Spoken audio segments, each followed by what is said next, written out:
Bienvenidos, bienvenidas. Buenísima la cantidad de gente que se sumó. Esta charla surgió más que nada por el contexto en el que estamos viviendo. Ustedes saben, desde el Aeroclub y las demás asociaciones y personal de parques firmamos hace poquito una nota del Chaltén en llamas y muy preocupados por cómo se está desarrollando o cómo se vienen desarrollando las últimas temporadas, en el que desde los incendios, los rescates, los accidentes fatales van en un incremento muy rápido y en paralelo vemos que la infraestructura y la cantidad de personas sigue siendo la misma o en algunos casos menos. Todo esto llevó, estamos en un estado de situación muy complejo y bueno, tenemos la visita en el pueblo de Marcelo Muro. Desde el Aeroclub nos hace el contacto otro piloto, historiador que ya estuvo dando charlas sobre el pueblo como Alejandro Covelo, y cuando nos pusimos a charlar con Marcelo conocimos todo lo que él hacía y surgió rápidamente la posibilidad de armar esta charla que es Fatiga en el marco de las emergencias. Él es investigador, es piloto comercial, pero también se dedicó mucho a investigar esta cuestión de la fatiga, es instructor de CRM, entre otras cosas tiene una consultora donde hacen cuestiones de gestión de riesgo, así que, y más allá de eso también, por ejemplo, fue director del SAME en un momento crítico cuando fue el accidente del APA, él era el que coordinaba toda la cuestión de ese accidente. Así que bueno, es una persona con muchísima experiencia que investigó mucho sobre el tema de la fatiga y los factores humanos. Y bueno, era la oportunidad de aprovecharla, por eso surgió esta charla. Yo estuve un poquito con Caro, con Leo, con la gente del ICE, y bueno, la armamos así de un día para el otro, pero aprovechando todo lo que él pueda transmitirnos, ¿sí? Así que, más que muchísimas gracias, no, Marcelo. Para mí es un verdadero placer. Cuando vine a conocerlo a Leonardo, uno después de unos años sabe que son pocos los lugares donde siembra en un terreno en el cual la gente que riega la planta todos los días es la gente que está ahí. Durante muchos años, antes de empezar, yo sí quiero contarles algunas cosas de mí, pero primero quiero que cada uno de ustedes me diga quién es y qué hace, brevemente. Porque la verdad, yo vengo a aprender de ustedes también, como en cada charla. Entonces a mí me gustaría que cada uno me diga, yo me llamo tal y hago esto. Si no les molesta, el que no quiere no lo haga. Doctora. Carolina, estoy en el hospital y en la comisión de auxilio. Silvana, soy guía de montaña. Ana Laura y soy psicóloga. Lucía y soy guía de vida. Jimmy, seguida de montaña. Bien. Andrea, trabajo en el ICE, en Parques. Bien. Soy Giorgio y trabajo también en el ICE en emergencias. Soy Jorge, soy Bonaparte y ahora estoy encargado de la sección de parques. Bien. Roberto y soy guía de montaña. Miguel, soy porter. ¿Soy? Porteador. Bien. Lucas y tengo...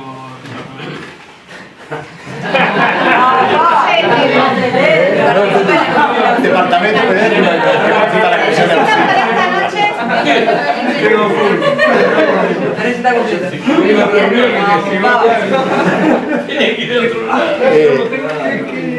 Seguimos. Yo soy Diego y soy constructor. Soy Diego, enfermero y laburo de guía de montaña en España. Yo soy Andrea y trabajo en el ICE, soy la mamá de Mel, mi mejor niña. Señor Baró, soy piloto comercial y trabajo en una empresa privada. Bien. Eduardo, socio del Aeroclub. Santiago, trabajo en un hotel y soy parte de la comisión directiva del Aeroclub. Lucas, vivo acá, trabajo de varias cosas, de guía, aeromédico. Bien. Soy escalador y guía acá. Bien. Alguien atrás de ¿Yo? Hola, soy Lore, soy mamá de Mateo y de Camila y Trabajo en parques, soy ingeniera agrónoma. Bien, bienvenida. Gracias. Señor, usted el de la rodilla metálica. Carlos me llamo y soy socio fundador del club. Rodrigo y trabajo en el ICE. Rocío, soy guía y psicóloga y trabajo en un hotel. Bueno, Leo, ¿vos te presentaste? Ellos ya los conozco. Caro, preséntate. Yo soy Carolina, soy la esposa de Marcelo, soy médica, examinadora de personal aeronáutico y soy piloto comercial. Y bueno, tenemos juntos la consultora de factores humanos, así que también soy instructora de factores humanos. Y estoy de vacaciones. ¡Qué lindo! ¡Qué bien! Gracias. ¿Alguno no se presentó? Vos no te presentaste, ¿no? No, recién llego, pero soy Bienvenido. Pablo y soy guardaparque, también trabajo. Bien. Bueno, antes que yo les cuente quién soy, porque él contó títulos, yo les voy a contar quién soy. Pero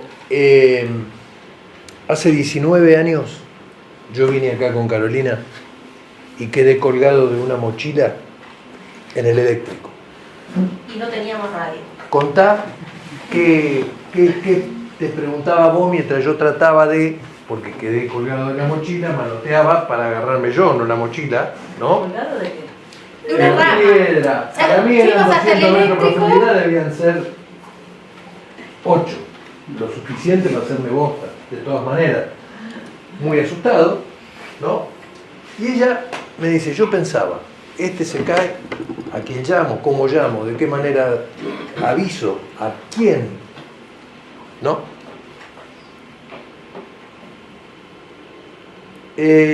Yo soy médico y soy piloto.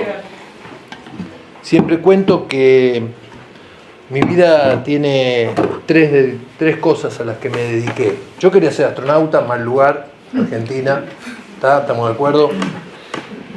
La medicina me fascina, pero no me gusta tener un consultorio. Siempre fui médico de emergencia, fui cirujano de guardia, 28 años. Me gusta el quilombo, los baleados,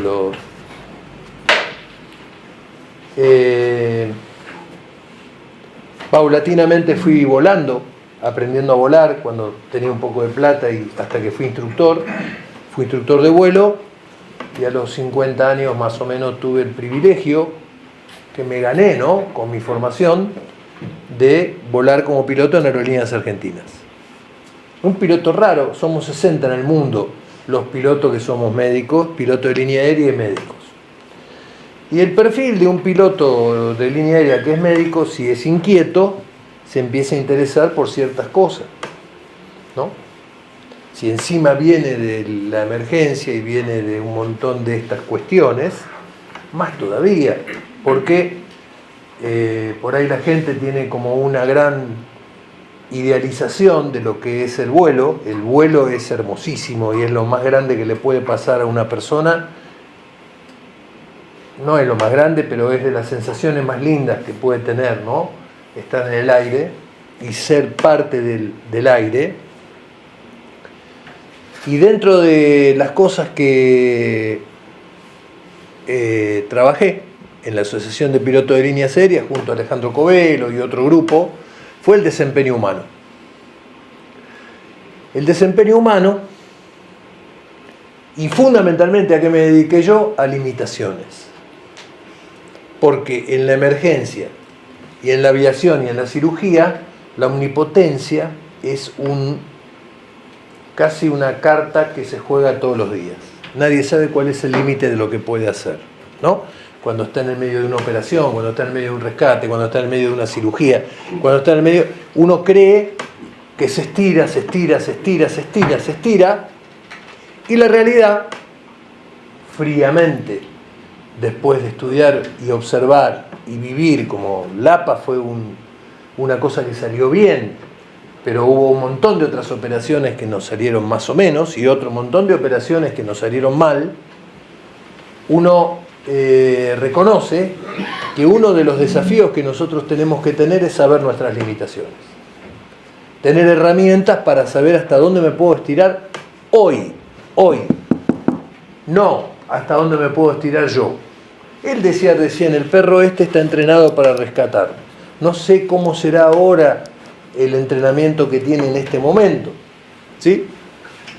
Yo hace 20 años, ¿no es cierto?, subí al eléctrico y hice toda la vuelta y hoy ya no me animo a hacerlo, pero no solo porque estoy viejo y con sobrepeso, sino porque tengo claro que tengo ciertas limitaciones que por ahí las puedo desafiar, pero que cada vez controlo menos lo que me puede pasar y entonces el resultado final es incierto. Nunca un rescatador debería enfrentarse a una situación de incierto. Y ustedes, que son rescatadores profesionales en un ámbito en el cual mucha gente circula por acá, mucha gente por ahí ni piensa las cosas que le puede pasar, los que trabajamos en la emergencia, muchos años, bueno, termino mi presentación de quién soy. Dentro de todo esto de estudio del desempeño, hay una parte que tiene que ver con cómo funcionamos, que no es solo psicología, no es solo sociología, no es solo medicina, sino que es una suerte de multiciencia que se llama factores humanos, que involucra una multidisciplina que estudia el desempeño, sus limitaciones y el contexto, y no lo separa nunca. Entonces, si uno estudia el riesgo de una operación de rescate de mañana a la mañana, que ustedes mañana a la noche van a hacer la competencia de escaladores, vos tenés un diseño técnico de esa competencia que tiene que ver con los riesgos y los peligros y las probabilidades que ustedes conocen, pero después tenés otra serie de cuestiones que dependen de cada uno de ustedes como operadores y las limitaciones que ese día, en ese momento, a esa hora, ustedes tienen. Entonces, ¿qué trabajamos ahí? Bueno, trabajamos una serie de cosas que tienen que ver con, de todas las limitaciones, las más fáciles son las que te dicen, a ver, ¿para qué estás preparado? Si vos estás haciendo algo para lo que no estás preparado, o no estás entrenado, o hace mucho que no haces, probablemente el resultado no sea tan previsible. Por ahí te sale bien, por ahí sale bien, pero no necesariamente sale bien porque hiciste las cosas bien. Sale bien por un montón de factores contextuales que se acomodan. Cuando no se acomodan y vos tenés que acomodarlo, estás con un problema. Y poniendo en riesgo. Estás con un problema. Entonces, lo que yo le propuse a Leonardo, porque la verdad que nos juntamos y yo le dije, mirá, yo no me puedo ir de acá. Si a ustedes les interesa, yo me gustaría conocer a la gente. Y después vemos qué podemos hacer en el futuro, volver a hacer cosas virtuales. Pero lo que sí me gustaría es tirar unos conceptos y después charlar. Charlar con ustedes, charlar de las dudas, de lo que les parece, de qué les parece tal cosa. Porque me parece que, como yo hablaba recién, lo más importante, esto no es una clase, ni va a ser una clase magistral. Yo les dejé un montón de archivos para que ustedes estudien después. Se los dejé porque yo no vine con mi máquina, nada. Vine acá, conocí a Leonardo y le dije, che, vamos a hacer una charla. Y acá está. Él, y lo quiero decir y agradecerle públicamente, mientras yo me estaba yendo a la Laguna del Desierto, me había escrito, che, terminé con tus presentaciones, una presentación, porque yo le pasé el mal. Y yo la vi hace 15 minutos, porque volví de la Laguna del Desierto, donde tuve señal de nuevo, encima lleno de alemanes, que están todos pelotudeando a las 7 de la tarde, ninguna manera de poder verlo. Ese va a ser el resumen. ¿Estamos de acuerdo? No voy a hablar difícil, pero por ahí, cuando uno está cansado, no habla claro, párenme, pregúntenme, vos hay un montón de cosas que obvio sabés, vos que conocés profundamente, yo voy a hablar para todos. Y lo que más me importa de esto es que no se queden con ninguna duda en el bolsillo. Esa es la pregunta más tonta, la que uno se queda en el bolsillo. Porque esa pregunta que a usted les parece tonta, y Mariana capaz que te tira una carta para jugar en la última mano en una situación que esa es la que tenés que jugar. Y si la tenés en la memoria ahí reciente, te sirve. ¿Estamos? Pregúnteme, párenme y después charlamos. ¿Cómo funcionamos? ¿Qué es esto? A ver, ¿qué se parece? ¿Qué parece? Un tambor. Un tacho, un tambor, ¿no? ¿Qué le decía yo a los pilotos de aerolínea que le daba clase? Mis compañeros. Le decía, ¿cómo funcionamos nosotros? ¿Cómo creen ustedes que funcionamos? ¿Por la sangre, por la respiración? No, está bien, eso es fisiología humana. ¿Cómo funcionamos? ¿Cómo nos levantamos? ¿Cómo reaccionamos? Bueno, funcionamos con un tambor de algo que llamamos neuroquímicos. No interesa qué son, cuáles son, pero ustedes algunos conocen. La adrenalina, ¿sí? Los corticoides, o mejor dicho, los corticoides es una hormona, pero la noradrenalina, la serotonina, neuroquímicos. Entonces, vamos a suponer que todos descansamos bárbaro anoche, que todos pudimos dormir fenómeno, nosotros no, porque al lado justo había un bebé, entonces estábamos durmiendo, el bebé lloraba a las 3, le daba la teta, a las 5 le daba la teta, cada vez que se despertó el bebé, nos despertábamos. Y convengamos que cuanto más grandes somos, más difícil nos cuesta volver, ¿no? Si hubiéramos dormido todos bien, este tacho se va consumiendo durante el día. Entonces, igual que si fuera el combustible, lo vamos gastando. ¿Cómo lo vamos gastando? Cuando decidimos, cuando pensamos, cuando reaccionamos, cuando nos relacionamos con la función. Él es encargado del parque, ella es médica y del paciente, cada uno con la función que tiene. Entonces, se va gastando, se va gastando, se va gastando, y en un momento determinado, aparece un bostezo. Así como para la hipotermia el primer signo es cuando un tipo tirita, y ustedes lo saben bien, el tipo que hace un escalofrío es el primer signo de hipotermia. Para la fatiga o para el cansancio el primer signo es el bostezo. Signo, ¿saben, no? La diferencia entre signo y síntoma. Síntoma es lo que siento, signo es lo que veo. La diarrea es un signo. El dolor de panza es un síntoma. Entonces, me lo voy gastando. ¿Está bien? Si yo no lo repongo, me quedo dormido. El cerebro hace un proceso que se llama brain off, es decir, se apaga. Se apaga como la máquina, ¿viste? Que te dice game over, se apaga. ¿Te quedas dormido? ¿Cuándo? Nadie sabe. ¿En qué momento te vas a quedar dormido?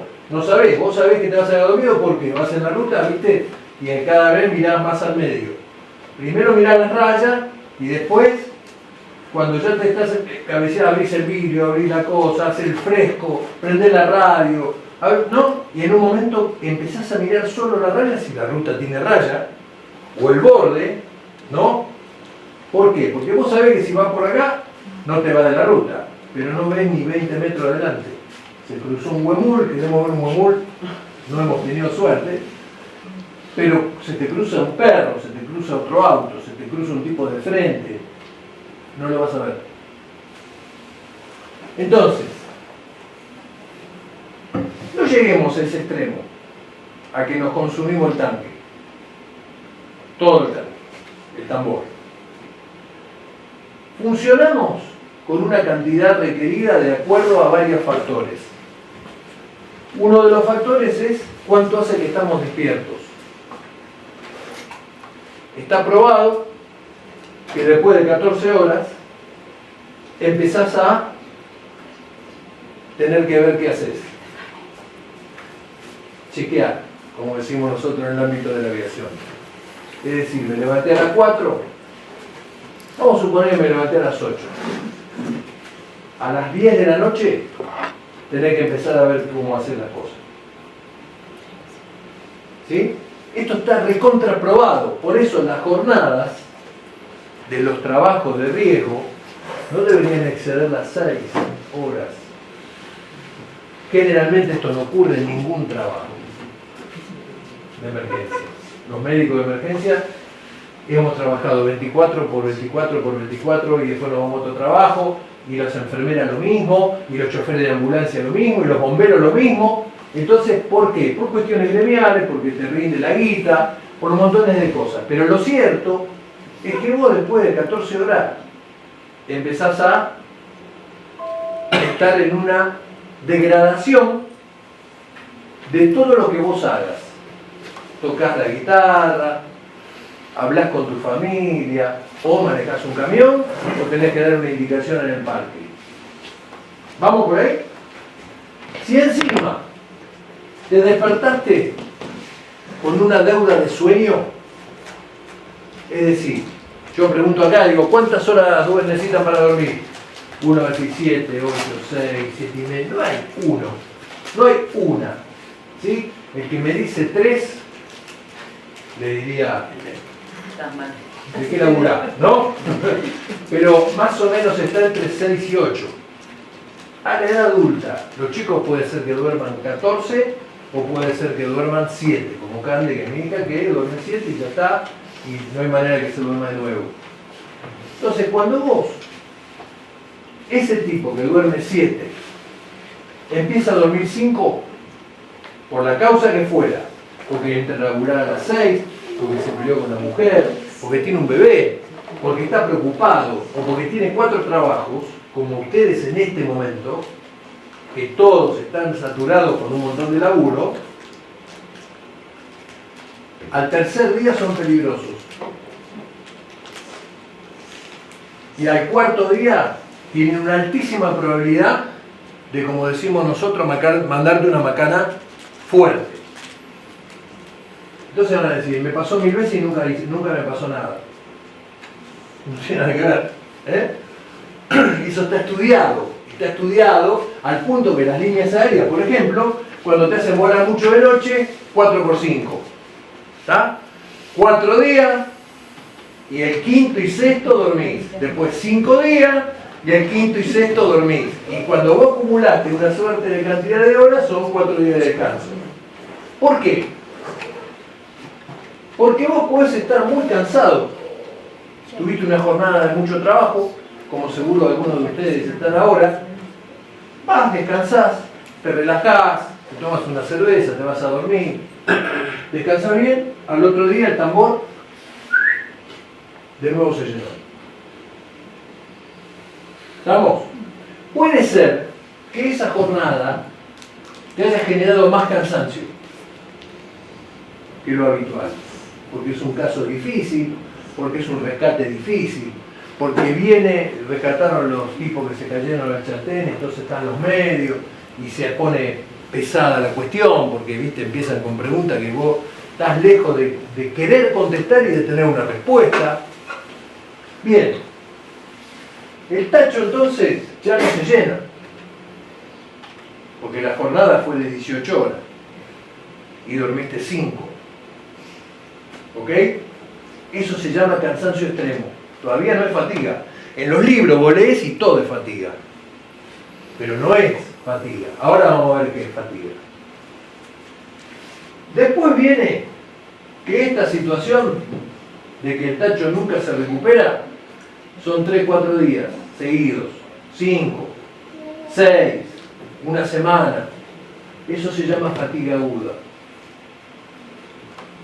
¿Por qué es la situación más peligrosa? Porque vamos entrando despacio y no nos damos cuenta. Nos vamos estirando, ¿no? Y hay estímulos muy motivantes para estirarte. Yo le decía, esto no lo conté, pero lo quería contar. Durante mucho tiempo dimos un curso que se llamó Emergencia para Lugares Remotos. Ese curso lo hicimos toda la Patagonia. Llegamos hasta el Calafate. Íbamos a venir acá, les hablo, en el año 98, cuando yo estaba en el SAME. Porque si bien el SAME era de la ciudad, siempre nosotros tuvimos una idea federal. Y nos parecía que nosotros teníamos la obligación, desde un lugar que tiene montones de recursos, montones de ambulancias, montones de cosas, decirle a un tipo que es un agente de salud, que tiene que agarrar a un señor que tiene un ACV en un puesto, cómo hacer para que no se muera en el primer pico de presión que el tipo tiene. Entonces, ese cuadro de fatiga aguda ya no se recupera durmiendo una noche. ¿Estamos? Ya no se recupera. Y si ese sujeto sigue en esa impronta, aparece un cuadro psiquiátrico de fatiga crónica. Que muchos hoy lo llaman, el tipo está quemado, ¿no? Bueno, yo no quisiera llegar a eso, porque hay un montón de tipos que tienen fatiga crónica y todavía no están quemados. Y que vos los ves que tienen fatiga crónica. Porque no pueden mantener una conversación, porque vos ves que están distraídos. Bien, entonces, ¿qué es fatiga? Fatiga es un desbalance entre la carga de trabajo que yo tenga, la que sea,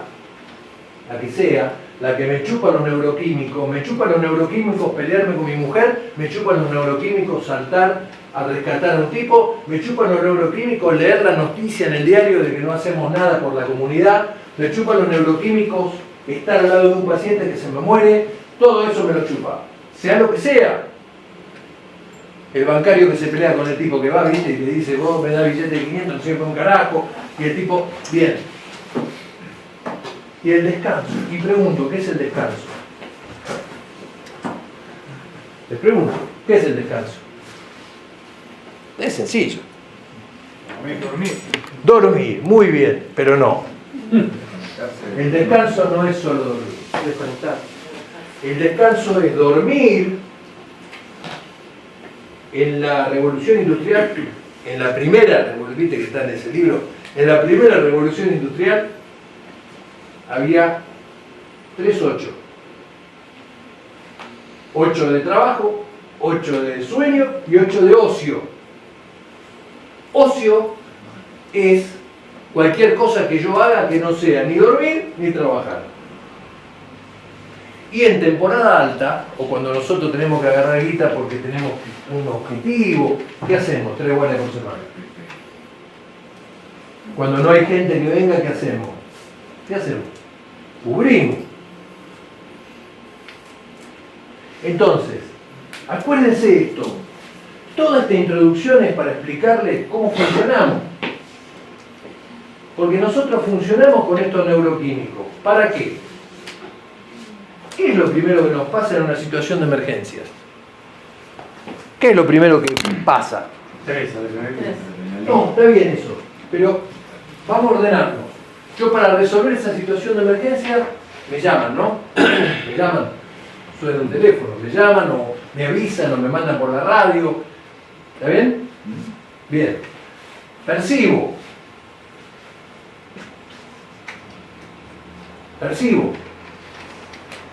Hay una serie, Three Mile Island, el desastre nuclear de Estados Unidos, que no habla nadie, todos hablan de Chernobyl, donde un tipo que fue el que estaba ahí dice, entre las 4 y las 6 de la mañana no hay alarma que funcione para lo cual fue diseñada.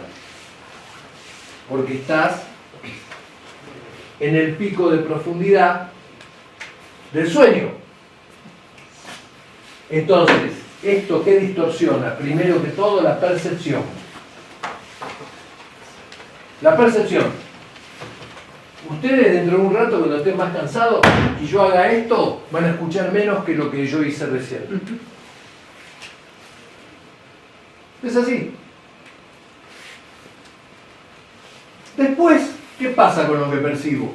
Che, me avisaron que hay un tipo perdido en el parque. Una familia perdida en el parque. ¿Está? Me avisaron. ¿Qué pasa de ahí? Empiezo a juntar información. Empiezo a ver quién lo vio, quiénes son. ¿Qué sería eso? Comprender. Comprensión. ¿Percepción y comprensión es lo mismo? No. Yo puedo percibir la alarma y no poder resolverlo. Comprensión sin percepción existe. Intuitiva, heurística. Algunos dicen que mágica. Mágico, no hay nada acá. ¿Está? Así. Mágica es esta charla. Pero mágico en esto que estoy explicando no hay nada. Intuitivo, el cerebro tiene funciones que no conocemos. Entonces de golpe dice, ¿por qué pasó de nuevo por la cama del paciente? Y se dio cuenta que el tipo se había tragado. Nadie sabe. Fue. Pero ahí no percibió. ¿Está bien? Entonces percibo y comprendo. ¿Y qué hago? Tomo acción.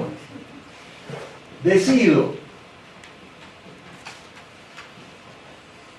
Pongan el ejemplo que ustedes quieran. Decido mandar una brigada. ¿Está bien? Entonces mando una brigada. En una ambulancia, en lo que fuera, en un camión, lo que fuera. Si yo me quedo acá,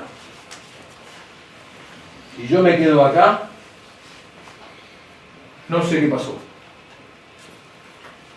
No sé qué pasó. Decidir. Entonces, ¿qué pasa? Llego, percibo, comprendo y decido 150 veces por día. ¿Saben quiénes son los que más afectan este modelo mental? Esto se llama sistema cognitivo. Y lo diseñó una señora que se llama Mika Endsley. Disculpen la letra, pero soy piloto. Mika Endsley, y médico, sí. ¿Qué dice Mika Endsley? ¿Cómo se afecta esto que funcionamos? ¿Cómo se afecta? Primero, por el contexto. No es lo mismo que esto pase de día que de noche. No es lo mismo que haya 5 grados bajo cero que 15 grados. No es lo mismo que nieve que no nieve. No es lo mismo que sea un pibe de 20 años entrenado que se fracturó la tibia, que sea un tipo que vos tenés que agarrar entre 5 para bajarlo porque no tenés manera de sostenerlo. ¿Estamos de acuerdo? Hoy vimos cómo un señor con silla de ruedas lo llevaba, ¿no? Lo llevaba con mucho empeño y con un lugar donde estaba preparado porque tenía las planchas, ¿no? Y tenía todo esto. Pero hasta ahí, porque después no podía subir más, por las raíces, por... Y es así. Así es la dificultad. A veces salvable, a veces no salvable. Es una limitación de comprensión. Entonces, lo segundo que más afecta este proceso con el que funcionamos, percepción, comprensión, decisión. Percepción, comprensión, ¿sabe cómo se llama en la jerga aeronáutica? Conciencia de situación. En la jerga nuestra, ¿saben qué es? Este lee lo que está pasando. Vieron que hay tipos muy hábiles para eso. Este le agarra enseguida lo que está pasando. El objetivo es que lo agarre con medios objetivos, no porque le parece. Porque no sirve porque le parece. Un día le parece bien, otro día le parece mal. El elemento que pegotea todo esto, que le da continuidad a través de estos neuroquímicos del tacho que veníamos hablando antes, es la capacidad de atender. Esto que ustedes van a ir perdiendo minuto a minuto. Por eso la charla va a ser cortita. Entonces, la capacidad de atender es un elemento complejo del cerebro que todo el tiempo está haciendo este trabajo. Percibe, comprende, decide, evalúa. Percibe, comprende, decide, evalúa. Percibe, comprende, decide, evalúa. Y por ahí dice, pará, vamos por, no vamos por acá. Tenemos que cambiar. La atención,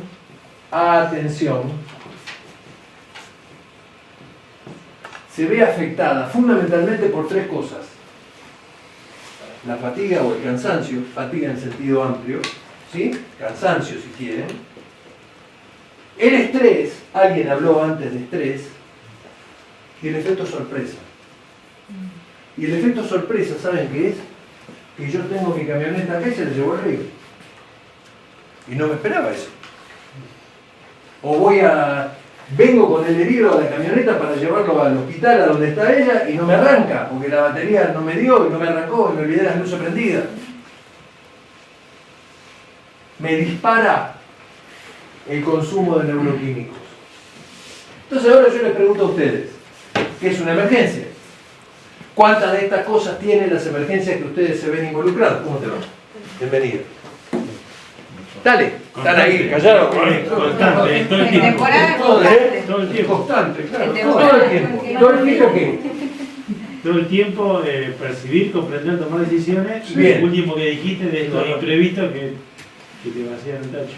Bien. Todo lo que percibiste, Bastante vacío el comprendiste, tacho para vaciar. la decisión no funcionó y otra vez hay que percibir. Mirá, esto que vos dijiste es buenísimo, porque yo me encuentro hoy todavía en Aeroparque. Esto del tacho lo usé hasta hace un año, cuando me jubilé de aerolíneas, y daba clase con lo que yo volaba, mis compañeros.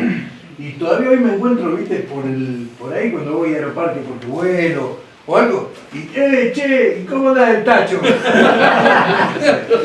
Porque lo que yo quería que entiendan, porque esta es una imagen, es que ese tacho es limitado. Y que por más que haya fenómenos que nos generan muchísima adrenalina, la adrenalina, ¿qué hace? Gasta el tacho, porque la adrenalina lo que hace es que vos estés todo el tiempo activado. Sí, claro. Y por favor, si hay algo que aprendí en, tengo que decirlo, 40 años de emergencia, es que en la emergencia no se va apurado, se va rápido. A veces tenemos que frenar y pensar. ¿Por qué? Porque esta decisión a veces no es así, a veces es así, hasta que yo tengo todos los elementos, y a veces no los tengo. Entonces, ¿qué le decimos a los pilotos cuando están en emergencia? Que usen el manual, que usen la lista. ¿Por qué? Porque el cerebro te tira un modo automático de resolución heurística y te va por el atajo. Entonces vos sabés que no tenés que poner la camioneta a tal distancia del fuego, ¿cierto? Pero la pusiste porque no va a pasar nada. O vos sabés que la cuerda aguanta tantos kilos, pero vamos a ver, o el clavo, estoy metiéndome en el terreno de ustedes que son los que saben de esto. Explíquenme. Lo que nadie sabe es cuál es el límite después del cual tu desempeño se degrada a cero. Lo que está seguro es que se cae a pedazos después de ese límite. Sí, vamos a la primera pregunta. Porque es algo que a mí me da mucha curiosidad. ¿Ese tacho es igual para todos o es inherente a cada Bien, persona? es buenísima la pregunta. ¿Tiene que ver con con el entrenamiento que tenga esa persona? ¿Qué te parece a vos? A mí que sí. Bien. Porque yo lo veo en el día a Cuando día. Mis yo compañeros hice- que están más entrenados Mirá. responden de manera distinta a mí, que yo no estoy entrenada para eso. Yo pasé de volar un avión como ese, de los chicos de Malvinas, a volar un Airbus 340 que tiene 4 turbinas y pesa 326 toneladas. Por supuesto que para volar ese avión tuve que hacer todo el curso. ¿Qué te parece a vos que la primera vez que tuve que aterrizar ese avión, la carga de trabajo cuál era? Tacho vacío. Casi que arranqué con un tanque suplementario. ¿Por qué? Porque solamente por el estrés y el control que yo tenía que hacer para que nadie se diera cuenta de que era obvio que tenía un cagazo terrible, me gastaba esto mucho antes. Entonces, por eso, cuando hablamos de emergencia, no podemos hablar de inventos, tenemos que hablar de procedimientos probados. Y cuando vos hablas de procedimientos, la soga es 200 kilos. Si yo tengo 230 kilos, por ahí no se rompe. Por el frío, ¿viste? Por el viento, porque no roza. Pero vamos a tratar de no poner cosas de más de 200 kilos. ¿Por qué? Porque se va a romper. Ustedes saben bien que la velocidad de un camino de ripio, las consecuencias de la velocidad de un camino de ripio cambia geométricamente después de 50, 60 kilómetros por hora. ¿Estamos de acuerdo? ¿Sí o no? Bien. ¿Cuánto creen que se beneficia un paciente que ustedes traigan a 80? Sin hacerle nada. Entonces yo le decía a los chicos, en un lugar que se llama Gangang, que significa carne asada, en el medio de la meseta de Chubut. No se pueden matar ustedes por traer a un tipo al que no le están haciendo nada. Porque si vos venís por el camino de Ripio a 90 con una ambulancia que mide 2 metros de alto, va a volcar y te vas a matar. Y encima venís sin cinturón. Porque te molesta. Entonces, ¿qué es lo que yo quiero decir con esto? Que cuando vos vas ganando experiencia, esa experiencia significa que pasaste por este proceso, no que estuviste en un montón de eventos. Porque vos podés estar en un montón de eventos y no entender qué es lo que está pasando. ¿Está? Vos podés venir conmigo a la sala de operación y ver lo que yo hago con un enfermo. 1000 veces. Entonces, ¿qué va a pasar? No te va a dar asco la sangre, no te vas a desmayar, ¿sí? Pero no lo vas a resolver.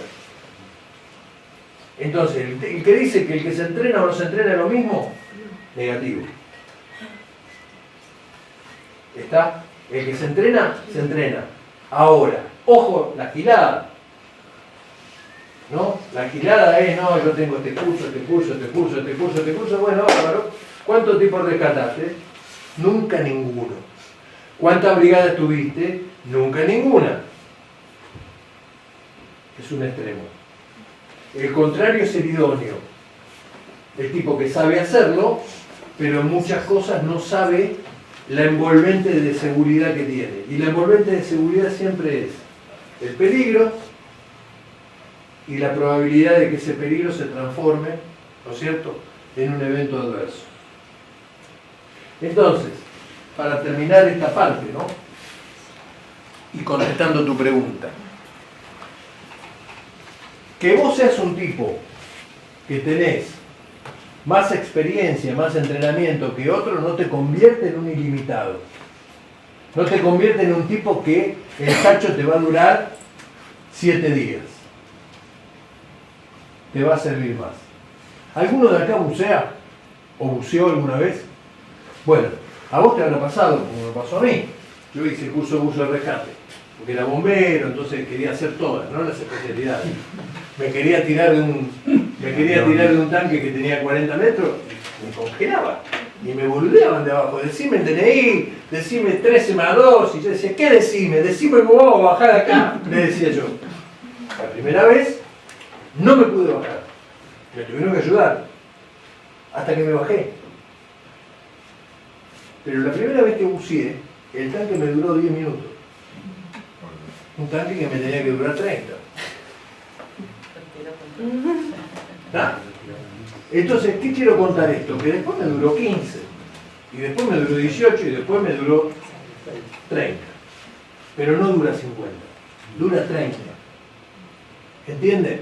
Entonces, esto por favor, me gustaría que esto les quede en la cabeza por el resto de la vida de ustedes como rescatadores.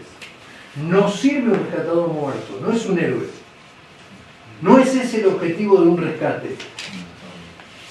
Por favor, se los pido. Cada vez que se va a la vez un rescatador es un fracaso del sistema. Del sistema que lo ampara. Cuando nosotros estábamos en el SAME, yo dirigí el SAME 7 años, varios gobiernos. A mí no me veían como aquel Senti, porque a mí la verdad no me importaba un carajo eso. No era lo que me importaba, los medios ni la política. Yo era un técnico en emergencia, yo quería que las cosas funcionaran. Pero estuve 7 años. Y un día me di cuenta que había casos que los destrozaban a los médicos. Los chicos enfermos, un tipo que mataba a toda la familia, un coso de anciano que se prendía fuego. Y empezamos a trabajar en un equipo. 97, les voy a mandar las publicaciones porque, bueno, de hecho fue la primera vez que acá se trabajó en eso, en un sistema de emergencia, que se llamaba Equipo de Factores Humanos en Incidentes Críticos. ¿Y qué hacíamos?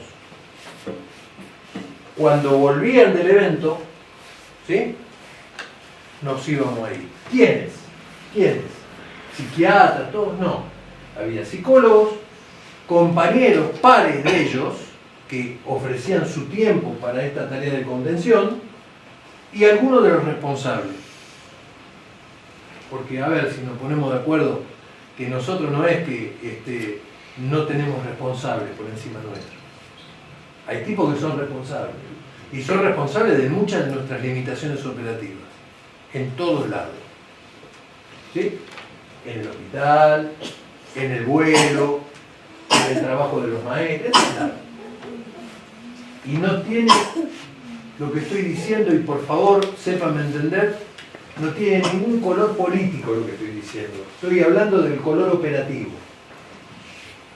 ¿Está?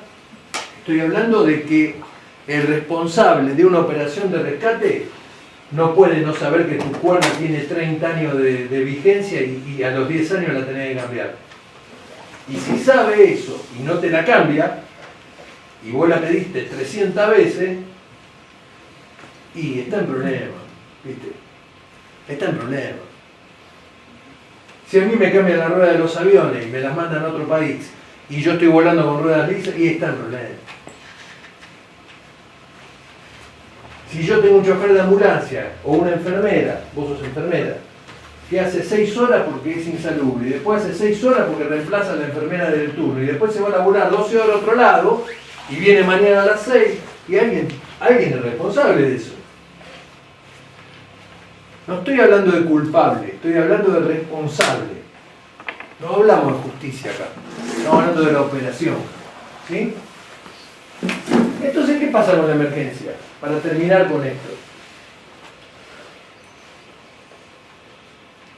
Cuanto más profunda es la emergencia, más compleja es la emergencia, o más valencia social tiene la emergencia. ¿Qué tiene valencia social en una emergencia? ¿Qué cosas aumentan la valencia social del caso? Y acá cuando un vecino es el que está escalando y es el que se accidentó, estamos un tipo conocido, un tipo conocido. Bien, ¿qué otra cosa? ¿Qué otra cosa tiene valencia social? Los niños. ¿Eh? ¿Qué otra cosa tiene valencia social? ¿Qué otra cosa? Leo. Estás como pensativo. No sé, nunca pasó grave hasta ahora, pero no sé si se incendiaría parte del parque en incendio grande. Bien, eso es abrumador. Sí, es abrumador. ¿Qué otra cosa? La violencia explícita. Y vivimos bombardeados de violencia explícita. Una de las cosas que nosotros recomendamos a los tipos que estuvieron en esos eventos es no mirar la tele.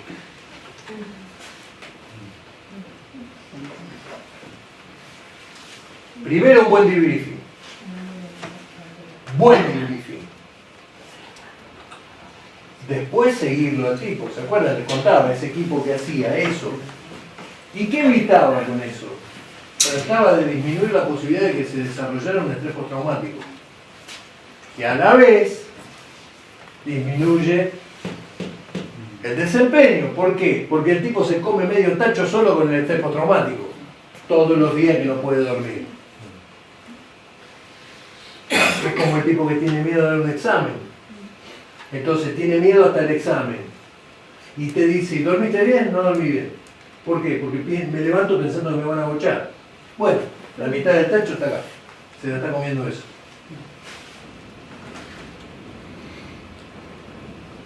Entonces, ¿por qué la fatiga es una limitación? Está claro, ¿no? ¿Por qué la emergencia y la fatiga están relacionadas? ¿Por qué? ¿Por qué hacen emergencia ustedes? Aparte de porque cobran un sueldo. Que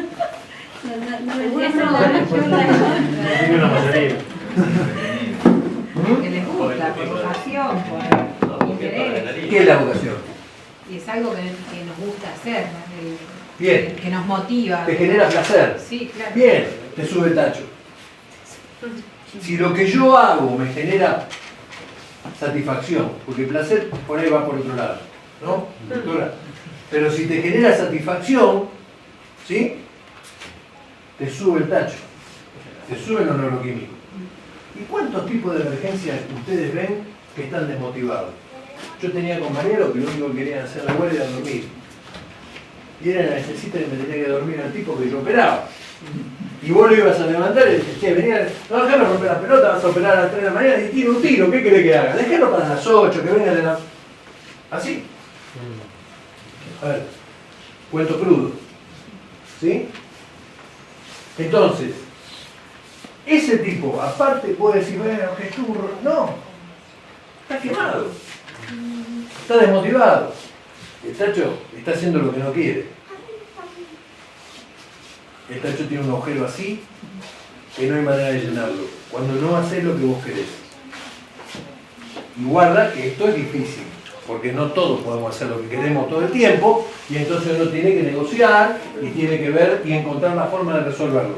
Pero más allá de eso, la fatiga y la emergencia están muy relacionadas porque en muchos casos de emergencia terminan mal para los rescatadores, porque están trabajando a su límite, a lo que ellos creen que es su límite, pero en realidad ya pasaron el cansancio extremo y necesitan tener elementos de descanso. ¿Elementos de descanso? ¿Qué es? ¿Qué es el elemento de descanso? ¿Una cama? El ocio, la cama, la alimentación. Concebir en el plan de operaciones de respuesta los descansos. Entonces te van a decir, yo no puedo dormir. No, yo tengo que estar porque yo soy el jefe, porque yo soy el director del parque. No, vos te tenés que ir a dormir porque vos tomás decisiones. Entonces vos tenés que dormir 2 horas y volver. Porque si no, ¿qué vas a decidir? Lo primero que te diga uno, viene y te dice, no, dale. Y después te dice, no, tenés razón, no se lo hagas esto, haz el otro. No, pero, pará, ¿qué me había dicho aquel? ¿Por qué? Porque funciona así. Una pregunta actual. Sí. Antes de la pregunta, porque así termino esto y ahí arrancamos con las preguntas. Entonces, yo iba a decir esto al final, pero lo voy a decir ahora, porque me parece que este es el momento. Lo que ustedes hacen, lo que ustedes se proponen hacer como rescatadores, ¿cómo le llamas a tu trabajo? Brigadista. Como brigadista, ¿no? Como organización del ICE, como grupo de apoyo del ICE. Es valioso independientemente del resultado. Siempre y cuando pasen por acá. Para pasar por acá, tenés que querer hacer eso. ¿Sí? Tenés que estar preparado para hacer eso. Y tienen que actuar como un equipo. Y actuar como un equipo muchas veces es solo bla bla bla. ¿Está? Entonces, en ese desempeño que se degrada, si vos lo parás al tipo y pudieras hacer un corte y le decís, vení, sentate acá, decime cuáles son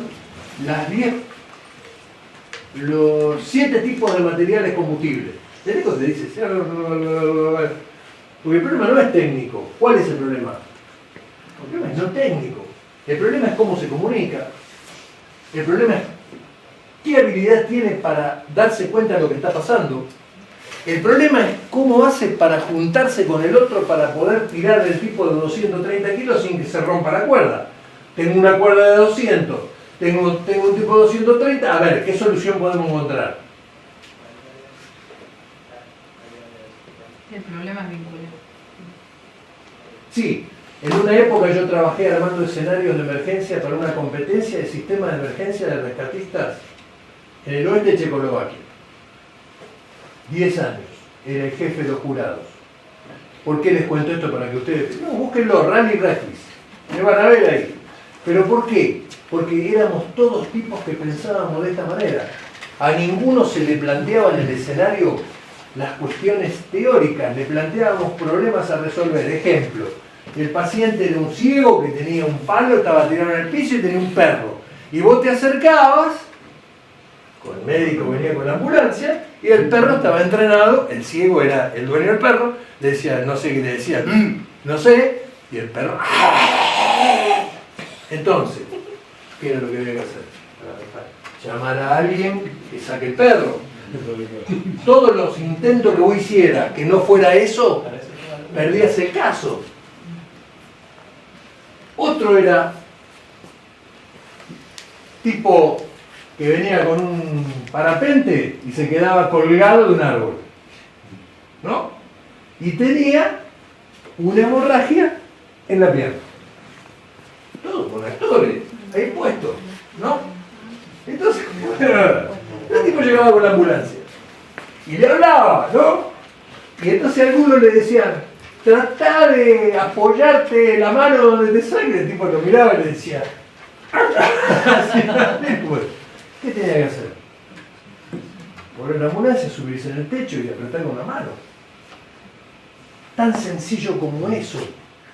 Tripulaciones entrenadas en alto nivel, que vos les no es solo sentido común, es la resolución de cuestiones que van por tratar de percibir, comprender y decidir. Entonces el tipo acomodaba la camioneta, que la pensaba, después se corría en la bola, ¿no? Y cuando pasaba la tripulación número 34, paraba la camioneta. ¿Qué hacíamos? Lo subíamos más.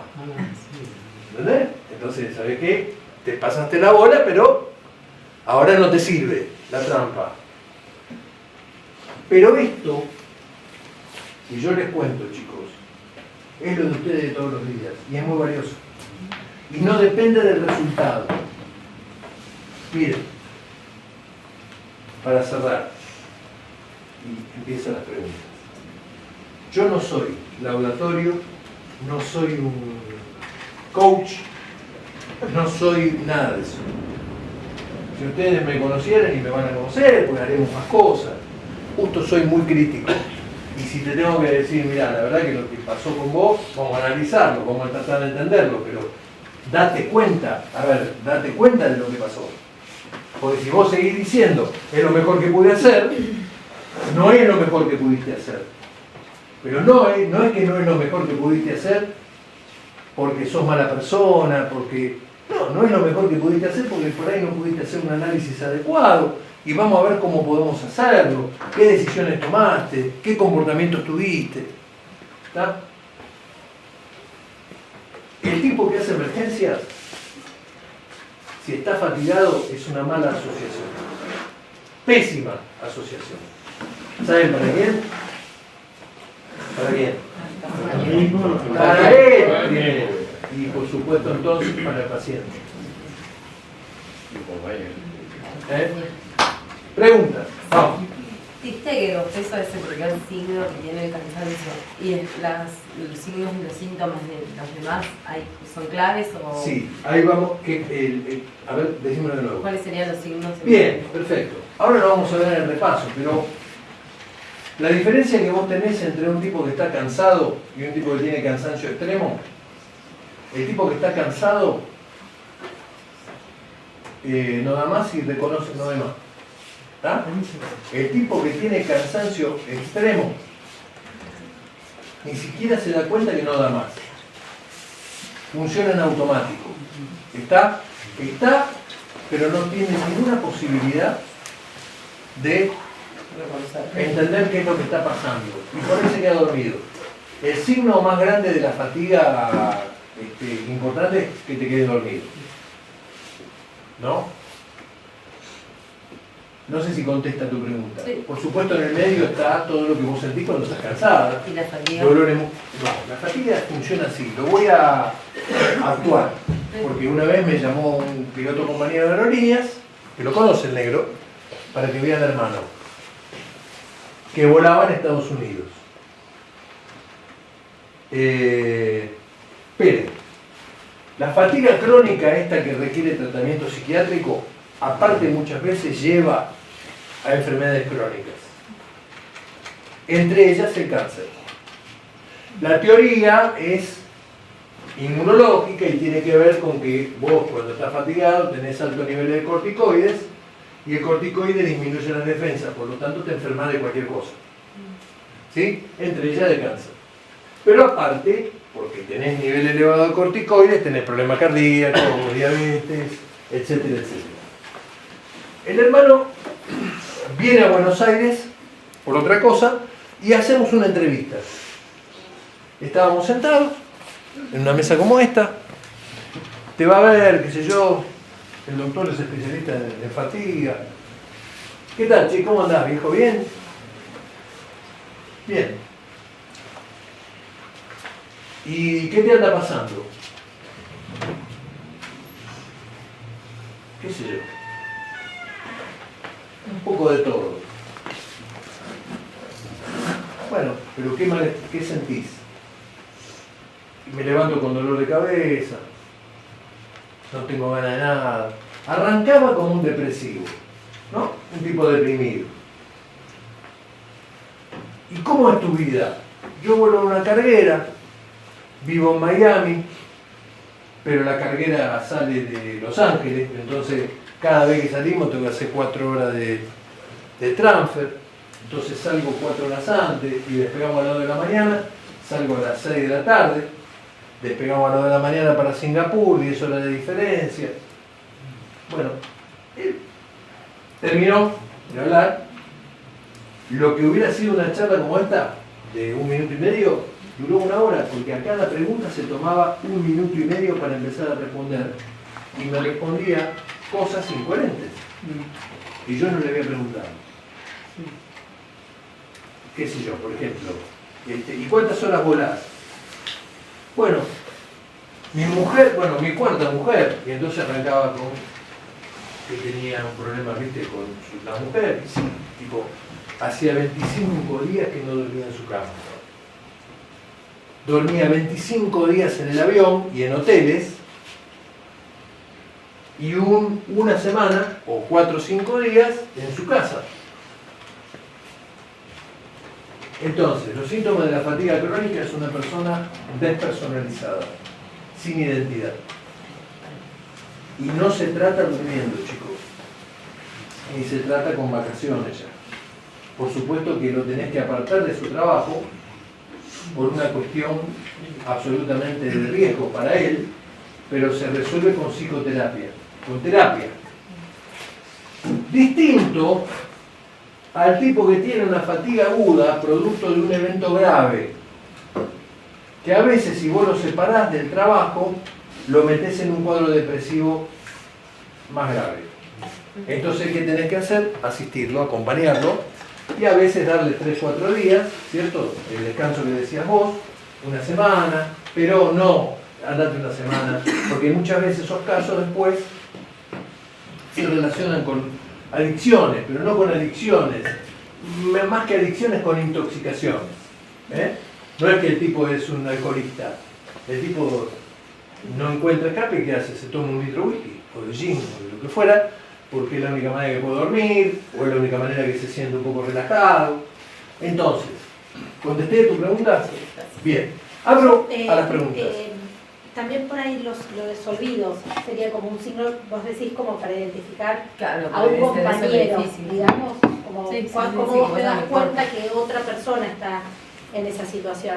Por ahí esas cosas que empiezan a pasar, que me olvidé la llave del auto dentro del auto y lo cerré, o que puse, no sé, el azúcar dentro de la heladera, ese tipo de vamos a suponer que nosotros 5 formamos parte de un equipo, una brigada, ¿no? Vamos los 5 a una emergencia. Entonces cada uno tiene un rol que cree que el otro va a hacer. En algún momento lo puedes verificar, en otro momento vos confiás. Bueno, el flaco empieza a tener dificultades para cumplir su rol. A veces no es que deja de cumplir el rol, ¿qué cambia? El ritmo. Empieza a estar lento. ¿Sí? A veces hace el rol del otro. En el mejor de los casos pide ayuda. Si es consciente, pide ayuda. Pide ayuda es, dame una mano con esto porque hoy no puedo. Alguien me había preguntado vos, si la experiencia, hay una cosa importante con esto. La fatiga, el desempeño en realidad, es variable entre las personas, de igual formación, y variable dentro de la misma persona en momentos diferentes. Esto es un perogrullo, todos dicen, y sí, claro. Sí, claro, pero no esperemos que un tipo esté siempre igual. que esté siempre sonriente, que esté siempre contento, que esté siempre... Entonces, un signo de fatiga es el que es tranquilo se torna irritable. ¿No? Otra vez me venís a buscar. El que es habitualmente visceral, viste, que es comunicativo, que charla, que esto, que el otro, lo ves plano, apagado.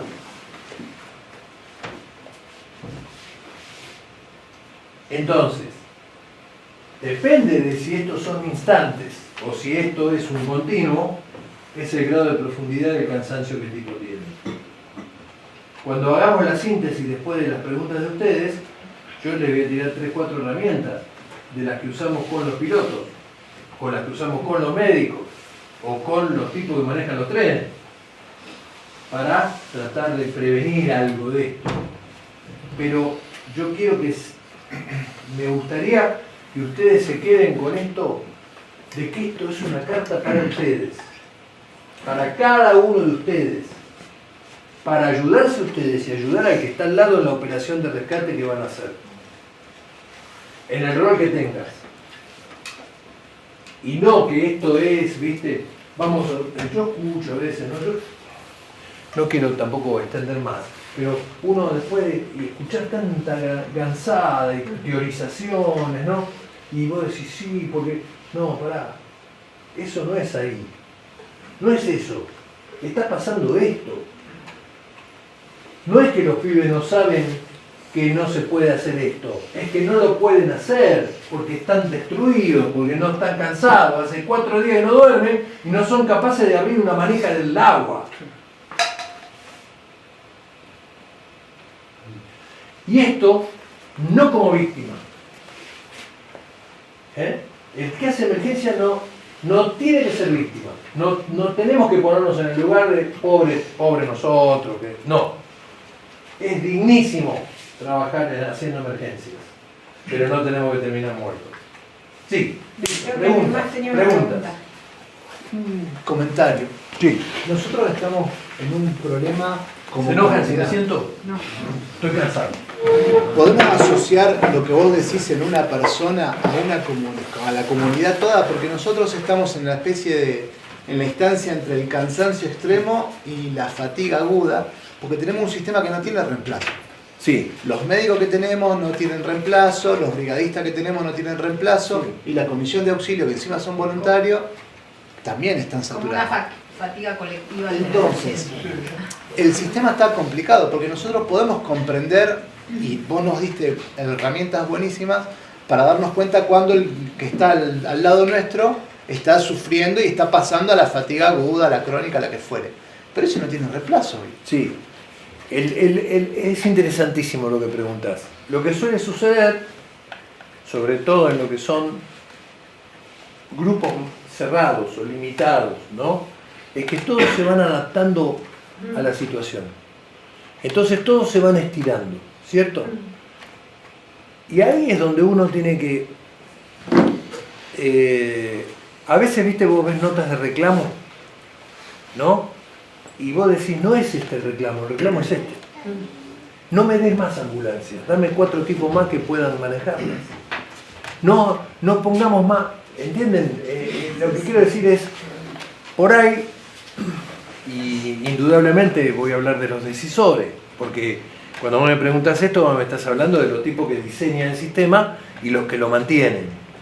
Es muy común en todo el país y en muchos lugares del mundo, no crean que saca nada más, que una de las cosas, por ejemplo, para resolver la salud es comprar ambulancia.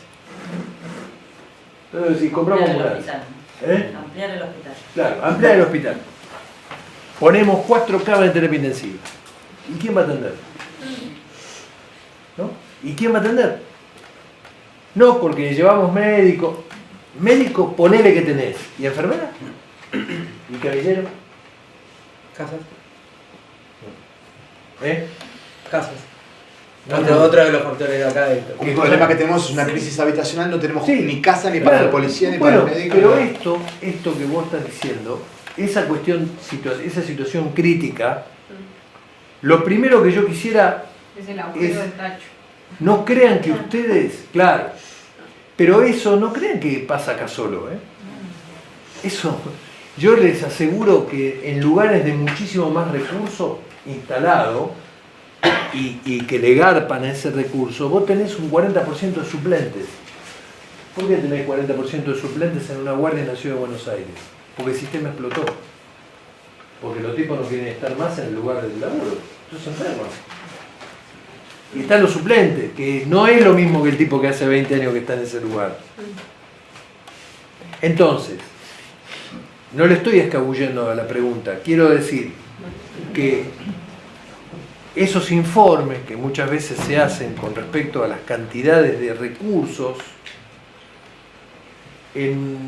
más allá de que a la decisión, al decisor le pueda resultar más claro o menos claro, ¿viste?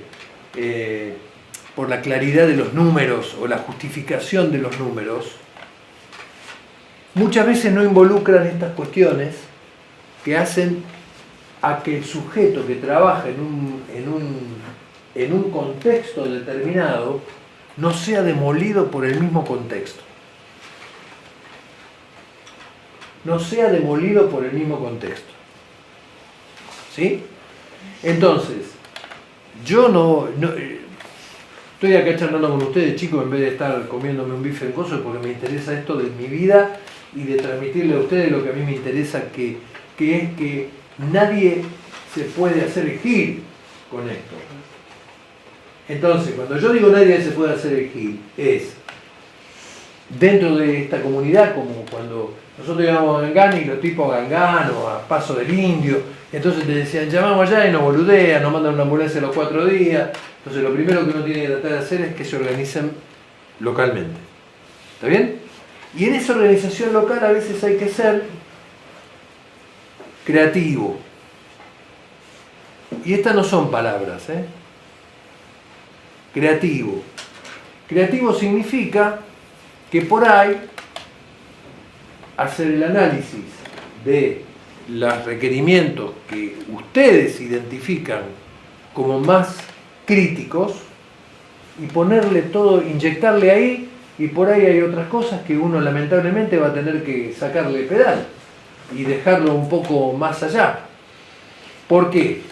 Porque lo peor que podría pasar es que se convierta en una comunidad de desmotivados, en donde todos sientan que están haciendo una cosa regalada o que no le importa a nadie. Que la falta de recursos te lleva a eso. Sí, pero la falta de recursos es una parte. Porque podemos ser muy... Sí, pero por eso, lo que yo estoy por ahí planteando es hacer un análisis y un planteo, Ya, o sea, a ver si me entendés. La falta de recursos ya salís con el 75% del tacho. Sí, pero esto es y individual, la ¿no? Bruno, ¿era tu nombre? Bruno. Julio. Esto que yo expliqué acá es una simbolización individual. No entiendo. Pero esto también es comunitario. Pero individual, pero cuando estamos hablando así de grupo, sí, esto los cae a todos. A todos. Sí. Y aparte, otra cosa, ustedes tienen algo que es lo discontinuo. ¿Cierto? Ustedes son dos grupos. Un grupo que va de octubre, septiembre, a abril, no un grupo, sino una realidad, un contexto de septiembre a abril, y después un contexto de abril a septiembre. Entonces, hay muchos lugares olvidados en este país. Sí. Muchos. Lo que yo creo es que no se puede resolver con palabras lo que se tiene que resolver con recursos. ¿Está claro esto? Sí, está claro. Bien, pero si a alguno de ustedes no le queda duda hoy de que cada uno de ustedes tiene un límite y tiene que entender y reconocer cuál es ese límite, y eso es por ustedes antes que por los demás, está cumplida la misión. Sí, sí. ¿Se entiende? Está cumplida porque Bueno, obviamente yo no tengo ninguna capacidad ni ningún poder para cambiar eso, pero sí puedo decirle a él que si él usa, el ejemplo por ahí es muy burdo, pero viste, he visto y me ha tocado intervenir en situaciones en las cuales yo veía cómo los tipos excedían los límites. Esa hélice tiene un límite que está establecido por el material y está estudiado. Y si vos pasás ese límite, y bueno, después de un tiempo se rompe. En el ser humano eso es una variable permanente.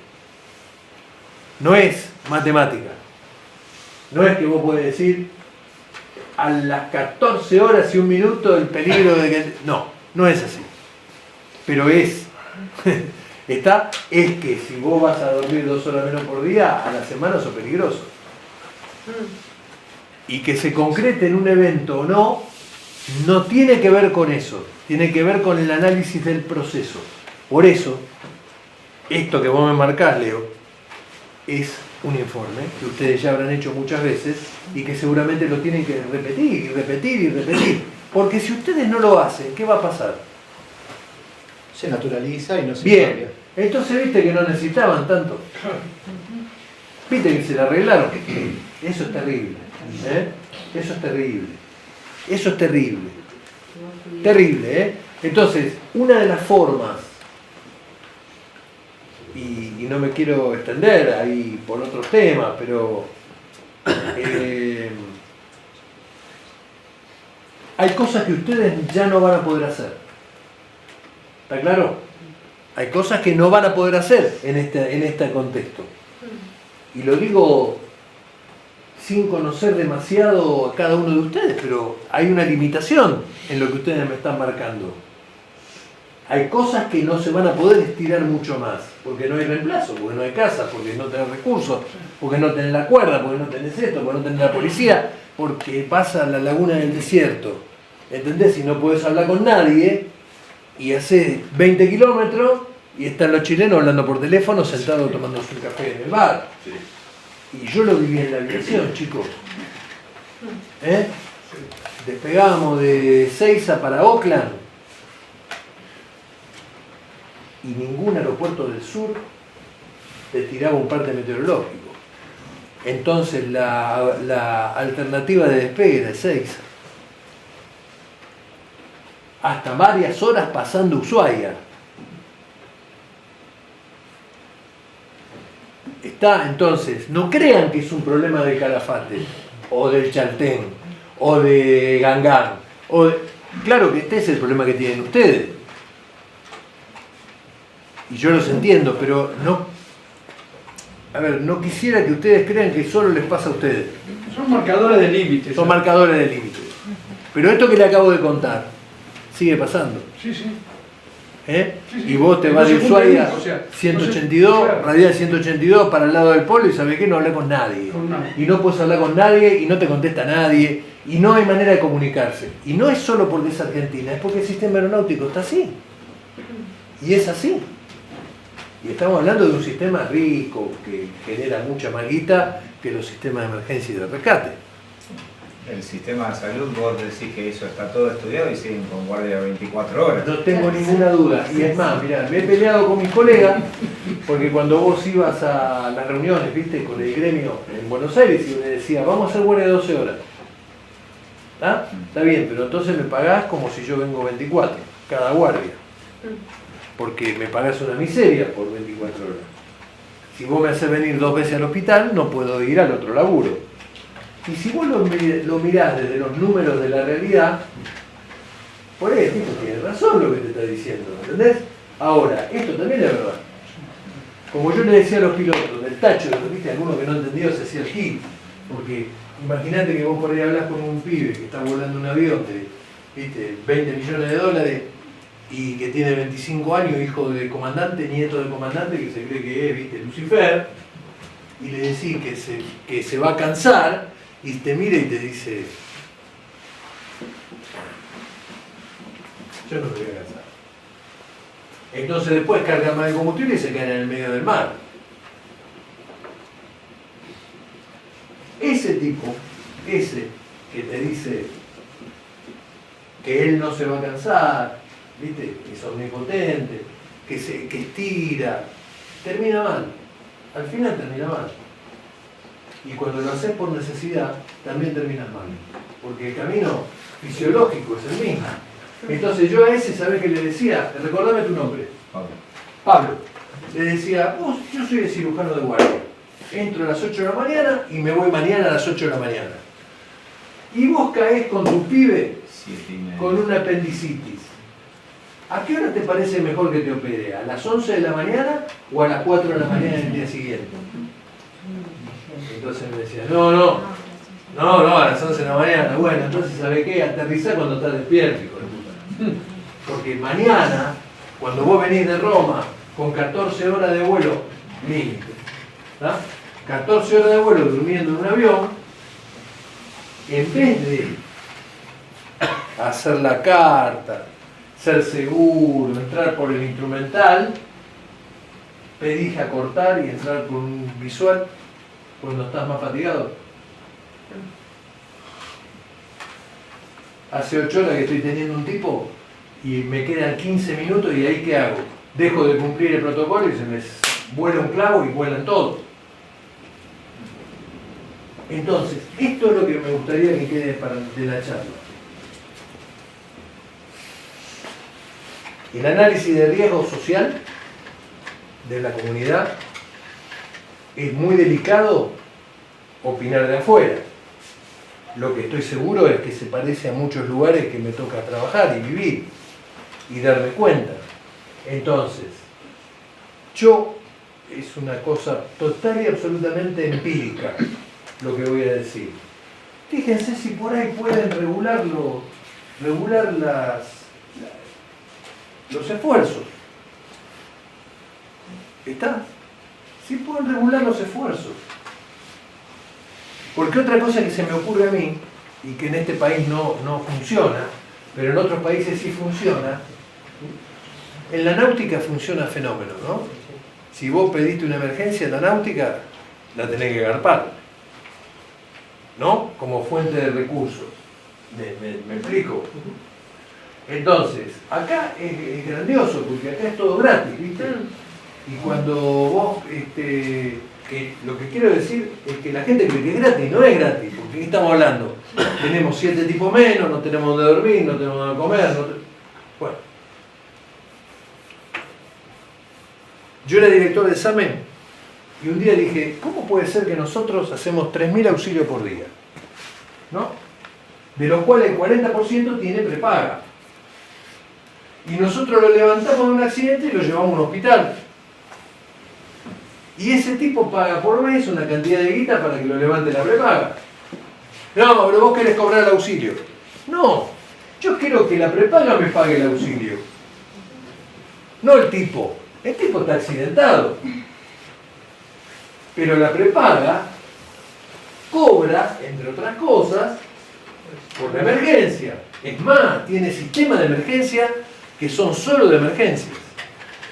Entonces llegamos a facturar $1,5 millones por mes.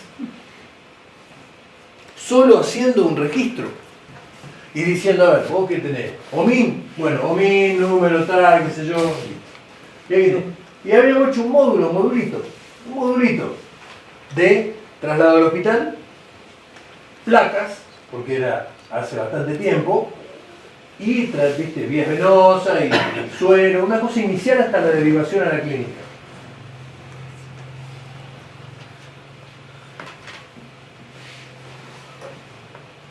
Al año y medio de presentar la facturación se expidió un juez diciendo de que nada iba a pagar ninguna prepaga ni ninguna obra social porque la gente no había llamado a la prepaga, había llamado al SAME y que entonces el SAME le tenía que haber avisado a la prepaga. ¿Con la colaboración de quién creen ustedes que se hizo eso? De los mismos tipos que eran mi jefe. ¿Entienden? Porque vos qué haces si te contestan eso, rompes algo, vas, haces quilombo, si vos sos un caradura, sos un... Bueno, entonces no se sientan tan raros, esto pasa en todos lados. Lo que no puede ser Y yo quiero, y de ahí es que ustedes no se den cuenta de esto, porque es una limitación. Y esa limitación está en cada uno de nosotros. Otras preguntas, dudas, comentarios, lo que quieran. Sí, a mí como trabajadora del Estado y como habiendo estado en varios lugares donde estas cosas ocurren, me surge preguntarte cuáles son los amparos legales o las cuestiones legales que tenemos los trabajadores para evitar que a nuestros compañeros lleguemos todos a esa situación, Bien. ¿no? Porque acá somos todos muy creativos, este pueblo comparado con otros en los que viví es muy creativo y muy ingenioso para resolver muchas cosas, esto de los relevos, y ocurre todo el tiempo en muchas situaciones, en los fuegos, en los rescates, en situaciones en la localidad, o sea, siempre hay alguien, hay una red de personas que nos encargamos de cubrir a otro y de estar atento cuando a otro le está pasando algo.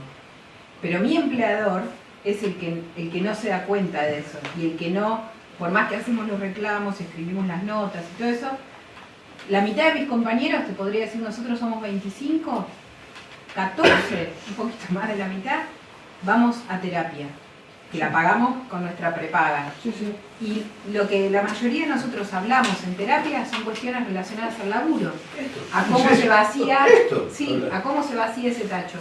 Entonces, nuestro empleador le importa un huevo cómo se vacía el tacho. La pregunta es... Pero es el trabajo. Yo no quiero funcionar como un anarquista. No, tampoco quiero hacer catarsis como... Claro, pero quiero haz saber lo que quieras. si tengo una herramienta legal o pedirle La al herramienta empleador legal, una la herramienta obligación de legal que es esto así, se mirá. encargue. La herramienta legal, porque ¿qué pasa? Probablemente vos me digas, sí, denunciaron tal cosa, hicimos este reclamo, nadie dio bola. Todos esos son precedentes. Lo que no podés no hacer nada. No podés no hacer nada. Porque si vos no haces nada, te acomodaste. Entonces, la herramienta legal es, en un momento determinado, hacer una denuncia porque ella se enfermó, fue al psiquiatra. ¿Sí? Y el psiquiatra le escribió que no puede tomar la abuela el lunes y no hay nadie. ¿Ahí qué problema vas a tener? Que tu jefe te va a decir, no, vos tenés que hacerlo porque esto es un servicio de 24 horas y lo tenés que cubrir y están los turistas. Pero vos tenés que hacer el reclamo. Vos no, cada uno, el que sea, tiene que hacer el reclamo. Si vos no haces el reclamo, no existe la situación. ¿Viste? No existe. Si haces el reclamo, capaz no conseguís nada, pero si vos tenés una suerte de sumatoria de reclamos, en un momento por ahí viene un juez que tenga la pelota suficiente y me dicta una cautelar. Vos decís el reclamo al empleador por una vía por fuera, por fuera de la institución. Yo digo que vos tenés que hacer un reclamo administrativo, por la vía administrativa, que se acumule en una instancia diferente al cajoneo. Porque ese reclamo administrativo solo vos lo saltás cuando no te dan bola, y eso está en la ley de la administración. No vos haces un reclamo y el tipo no te da bola, no te da bola, no te da bola, no te da bola, vos agarrás y haces una denuncia y no te dan bola. Y vos tenés los 5 reclamos diciendo que pasó tal y tal y tal y tal y tal cosa. Entonces, ¿vas a conseguir algo inmediatamente? No, pero vas a sentar un precedente. Ese precedente funciona como la base, a donde arriba vos vas construyendo el diseño que querés que pase. Y en una de esas hay alguien, tenés la suerte de que viene gente que entiende y dice, bueno, para esta ciudad, en verano, se necesita X cantidad de gente, ¿no? Y tienen que ir. Y cada hotel, y estoy diciendo cualquiera, ¿sí? Y me hago responsable de que estoy diciendo algo, pero cada hotel que se hace cargo de X cantidad de gente que viene acá, tendrá que aportar a un fondo para los brigadistas del Parque Nacional, aunque el parque sea nacional y las cuentas sean de la ciudad, y estas cosas se destraban en la creatividad. ¿Está? Entonces, vos Para eso es muy valiosa esta información que vos estás dando. Sí, porque ¿sabés qué pasa? Porque si todos se enferman, termina siendo un montón de tipos que se quejan de todo. Y están desmotivados y se quejan de todo, y son unos tipos, viste, que no pueden ni hablar. Y no se trata de eso. Se trata de la realidad. Se puede decir una patología. Claro, lo que sí, pero no como una patología social, sino como... No, de trabajo, una de exigencia laboral. Sí. Sí, por eso, a ver, dígame más preguntas, porque no quiero que se extienda mucho más. No, sí, esto está lindo, está interesante. Está bien, pero... Tiene que ir a comer. No, yo no tengo problema, yo puedo quedarme charlando. Yo tengo una última pregunta para vos, pero cuando se termine todo. Sí, dale, pero antes, otras dudas, otras preguntas y hacemos la síntesis. No, contame cómo te bajaste ahí del eléctrico. ¿Cómo me bajé del eléctrico? Mirá, Te te lo puede decir ella, porque Bueno, pero al final no lo terminaste de contar. No, me bajé no. Fue suerte nomás. Sí, pude apoyar. A ver, yo quiero aclarar que no era un precipicio de 200 Bueno, metros. no, pero te quedaste atorado. Para mí eran 200 metros, pero deberían ser 5 o 6 Era lo metros. suficientemente alto Pero como era para que alto yo para- me preocupe. Sí. Importante. Y habíamos cometido unos cuantos errores. Habíamos Teníamos una cometido sola muchos botella errores. de agua porque la compartíamos, entonces habíamos salido sin radio. Tarde. No era tarde. Empezó a llover. Entonces, mi problema era que si él se caía, el abrigo, ¿quién se lo iba a quedar? Porque si yo le dejaba mi abrigo, yo no sabía si me convenía ir para allá o para allá. Complicado. Si le dejaba la botella de agua a él o me la llevaba yo. Y aparte, alguno de ustedes iba a ir, pero ¿cómo lo iban a levantar de ahí para sacarlo de ese hueco? No sé, así bueno. ¿Cómo saliste? ¿Cómo ¿Cómo saliste? se cayó? ¿Cómo salí? Mirá, yo quedé no agarrado de la mochila, sino que me agarré de un árbol, Una rama. una rama que había ahí. Una raíz. La mochila estaba trabada y yo estaba con un pie ahí puesto. Hoy me caería derecho, así, ¿no? Entonces ella me pudo tirar la mochila para arriba y mi objetivo fue tratar de darme vuelta, ¿no? Porque así no podía hacer nada. Y me di vuelta y me tiró ella de arriba y salí. Pero el susto que yo tenía, muchachos, a ver, pero no ese susto, eso no lo cuento por autorreferencia, lo cuento porque no teníamos dónde llamar. ¿Cómo llamar? Y a los chicos que manejan las ambulancias en Trelew, en Chubut, en Santa Cruz, siempre les pregunto lo mismo. Esta ruta, la 3, ¿tiene postes de emergencia? Entonces me dice, sí. Muy bien, tiene postes de emergencia. ¿En dónde están? Bueno, en realidad están cada 10 kilómetros. Entonces salta uno y dice, no, es cada 5. El otro dice, no, 7,5. Son los tipos que laburan ahí. Entonces eso, yo vi que para acá, cuando vine para acá, hay en la ruta, en la 40 hay postes. No sé si funciona. No funciona. Por eso. Me lo imaginé como no. Me lo imaginé. Entonces, vos fijate que en ese caso, para vos ampliarle el uso del... El tipo tiene que tener una lista de apoyo de emergencia, porque si el tipo se le para acá, con 3 grados bajo cero y nevando, y no sabe dónde está el poste y es el que maneja la ambulancia de ese lugar, estamos en problemas. Pero el problema es que ese tipo no está entrenado. Vos después, por ahí son pocos, está fatigado, todo eso es verdad, pero eso no lo tiene como conocimiento. Y si los postes no andan, y ustedes saben que no andan, eso es motivo de tu informe. Porque mañana va a volcar la ambulancia de acá, Dios no quiera, y no van a poder llamar a nadie. Y entonces un juez va a venir y va a decir, dígame, ¿ustedes en el Parque Nacional tienen postes? Sí, pero no funcionan hace 10 años. ¿Y usted sabía esto? Sí, ¿por qué no lo dijo? No, porque bueno, ¿qué le voy a decir? En cambio vos sacás así y decís, no, mirá, yo te informé 300 veces. Y no se trata de mandar en cana a nadie.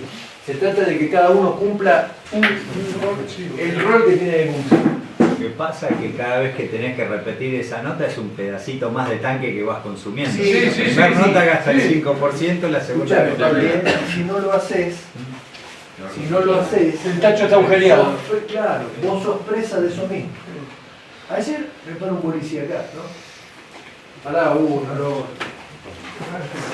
No, a mí me pararon también. La policía le dice, no, ya, viste, porque me doy cuenta, porque vos te das cuenta, el tipo, vuelve y le doy registro. ¿A dónde va? Carga nafta. Bueno, listo. Ya está. Entonces la pregunta es, ¿a cuántos tipos que manejan el camión que trae acá la comida que come la gente que viene de Irlanda, Nueva Zelanda? Le miden la fatiga. ¿Cuánto hace que el tipo no duerme? Cuando viene el transporte de provincia. No. Nada más. Entonces cuando vos decís, sí, chocaron en la ruta un micro, y bueno, si no dormir. Y vos analizás cómo vive ese. Y vive así. Se olvidó una pinza. Sí. Sí. Se olvidó una pinza. En la panza. Sí. Sí. No es tan difícil. ¿Entendés? No. Quiero que entiendan, no es tan difícil. Bien. ¿Alguna duda, alguna pregunta más? ¿Comentario? Vamos cerrando con esto. Sí, no sé si vale la pena ese. Sí, pero me parece que sí, porque así hacemos el cierre para que se les quede, ¿no? Lo último, viste, que es lo que queda. Ya dijimos lo que es la fatiga, es una degradación de las funciones, la que sea. Y esa degradación de las funciones, fundamentalmente lo que hace es que tu desempeño no sea lo que vos esperás de él. Así de sencillo. El que sea.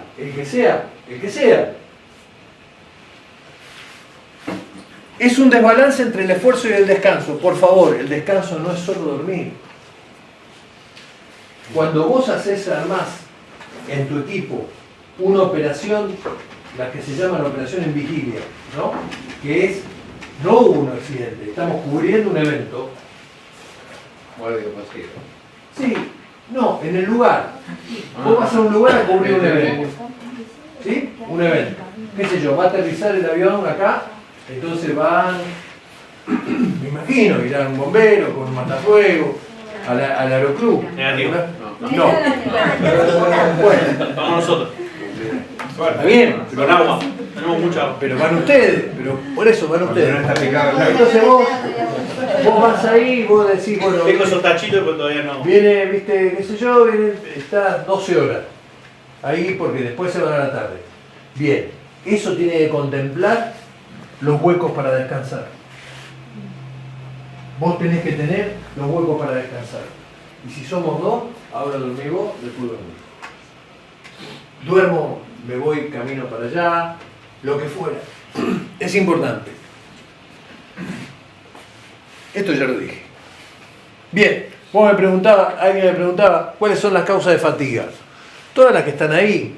No puedo dormir bien, no descanso bien, jornadas de trabajo prolongadas, desempeños en áreas donde se ve alterado mi ritmo. ¿Sí? ¿Esto qué quiere decir? Esto afecta más a los tipos que vuelan, ¿no? Que por ahí cambian 4 o 5 horas de reloj en un rato, y entonces cuando vos querés ir, los gringos comen acá a las 7 de la tarde. ¿Por qué? Porque en su país es las 12 de la noche. ¿Está? Aparte, en su país comen a las 7 de la tarde. También. Por lo tanto, tendrían que comer a las 3 de la tarde. Están haciendo la excursión. Bien.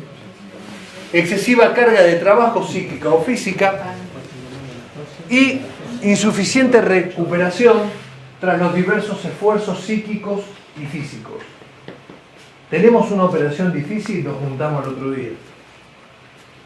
Obligación. Nos juntamos. Nos tenemos que juntar a hablar de eso. Si queda abierto, más agujero. ¿Está claro? Dale. Bueno, eso, pará. La respuesta es subjetiva, es lo que decíamos antes, y variable en la misma persona en distintos momentos. ¿Sí? Mañana yo vengo a dar esta charla, no va a ser igual. Voy a decir lo mismo, no va a ser igual. ¿Está? Dale. Bien. Vos me preguntabas los síntomas y los signos de fatiga. Ahí están. Malestar general, todo me molesta. ¿Sí? Hipodinamia, ¿saben qué es? No tengo ganas de nada. Che, ¿sabés que no tengo ganas de nada? Somnolencia es el signo de fatiga aguda más importante. El tipo que cabecea está en problema. O bosteza, como él. El bostezo, ¿saben para qué es? Para evitar dormir. Neurológicamente el bostezo, los animales lo tenían para evitar que se lo morfen los otros animales. La disminución de la capacidad de concentración, esto que decía Caro, que viste, me olvidé las llaves, ¿para qué estoy acá? ¿Qué era lo que te iba a decir? Me dijeron pero no me acuerdo, llamarlo no puedo. La alteración de las percepciones sensoriales, ¿sí? Esto quiere decir que tengo una luz de alarma de que me estoy quedando sin combustible y no la veo. Entonces, ¿qué le pongo? Un ruido, ¿no? Y la escucho. La degradación en la toma de decisiones, y empieza acá. Si yo a los chicos, ellos o acá, a mi hija, le doy piezas de dos rompecabezas para que armen una figura, no va a poder. Así son las decisiones que se dan en fatiga. ¿Cómo el tipo hizo esto? ¿Cómo puede ser que este tipo, que es esto, cómo hizo esto? Se llaman decisiones irreconocibles. Dale. Los síntomas de esta fatiga, esto que acabamos de hablar, por todo lo que explicamos en esta mamarracho que yo puse acá, aumentan en el caso de una situación de emergencia. Aun cuando yo sea rescatador, aun cuando sea rescatador. Aun cuando me las sepa todas, aun cuando me las sepa todas. Cuanto menos me las sepa, más va a aumentar. Pero si me las sé todas, aumenta. Y esos que saben un montón, a veces leen antes un resultado negativo. Y eso es una de las situaciones más complicadas de controlar. Vos leés que va a salir mal. Ustedes tienen una cantidad de horas perdidas. Temperatura, a partir de tal día, tengo lo muerto. Entonces, todo eso incide en la emergencia, generando que esto que es el fenómeno en cualquier persona sea creciente y muchas veces persistente, hasta que se resuelva. Dale. Esto fue dicho, pero yo quiero decirles algo, porque me imagino que estas son fotos de ustedes, ¿no? Cada vez que pasa esto, cada vez que pasa un evento de estos, una operación, un rescate, sea con el resultado que sea, ustedes están involucrados. Y ahí no te pones a pensar si hay 8 menos, 7 menos, no tenés que... Ahí vos laburás. Y laburás por el tipo y por lo que vos estás haciendo. Entonces, es fundamental que tengan el apoyo de ellos para armar un buen debriefing. Pero también un buen briefing. Ojo con esto. Porque a veces salimos, ¿viste? Y espera, ¿qué es lo que vamos a hacer? Y nos olvidamos la mitad de las cosas, porque no nos pusimos de acuerdo qué es lo que vamos a hacer. Esto del tipo colgado y, che, a ver, ¿qué vamos a hacer? Es el briefing. Porque mucha gente pone el acento en el debriefing de esta operación. De esta, de cualquiera. Y el tema es que el debriefing se tiene que relacionar con qué era el objetivo de la operación, qué era lo que yo me proponía hacer. Yo estoy trabajando en el Hospital del Cruce, Universidad Jaureche, en diseños de modelos simulados, eso que yo hacía en la República Checa para el entrenamiento de los médicos. ¿Y qué quiero hacer yo? Que se entrenen con las enfermeras, con las instrumentadoras, y no, porque no. Los médicos son los médicos, pero no son los peores. los cuerpos colegiados muchas veces son tan corporativos que no permiten ser integrados. Y a veces en estas comunidades, ¿saben cómo se da? Y este viene de Tres Lagos, este no es de acá. O este viene de, ¿viste? No es de Bola porque este es de Río Gallego. Y viene, ¿no? El médico de Río Gallego. No es de acá. Esa es una forma de no integrarse. Y el prejuicio. Sí, no solo el prejuicio. El prejuicio por ahí funciona en lo individual, pero yo me refiero más que nada, ¿sabes qué? A lo organizacional.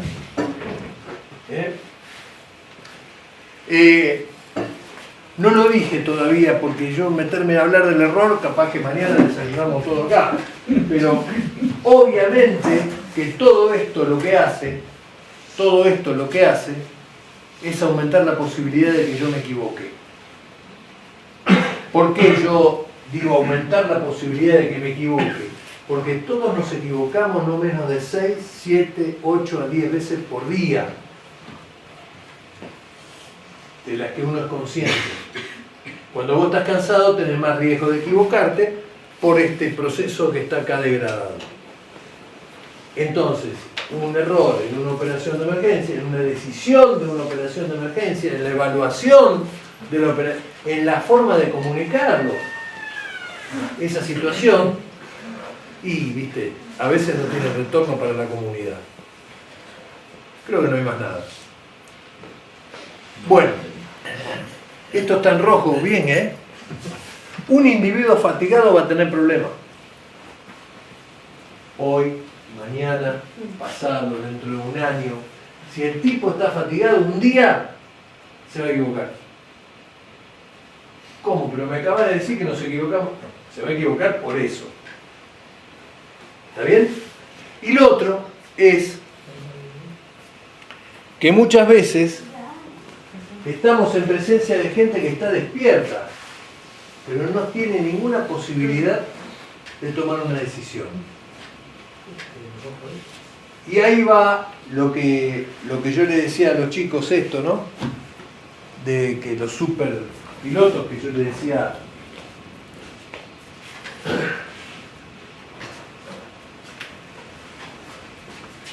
la adrenalina, el push de adrenalina, de que todos los que trabajamos en emergencia de alguna manera lo sabemos reconocer, lo sabemos de qué estamos hablando, ¿no? Me mantiene despierto. No, el push de adrenalina saca el tapón. Te haces así, pumba. ¿Y vos qué haces? En el momento peleás con la situación un poquito más. Y cuando te degradás del todo. Entonces, ¿qué sucede? Vos haces más fuerza de lo que vos podés hacer y después te duele todo, ¿no? En el momento no tenés noción de eso. ¿Por qué? Porque se genera una reacción neuroquímica de sostén que dura esto, al lado del tacho. Esto dura. Esto. Entonces, apelar al push de adrenalina para justificar que me falta... No. Tenemos que llegar a que no llegue al push de adrenalina. Y además uno se hace costumbre también, digamos, sí, hacer todo el tiempo lo mismo, cosas que la primera vez te suben. No, pero viste que por ahí te dice, ya no. Por ahí te dice, no, pero al final te despertás. Los gritos te despiertan, el miedo te despierta, sí, te despierta. Y eso no quiere decir que vos estés en condiciones de tomar una decisión adecuada. ¿Está claro?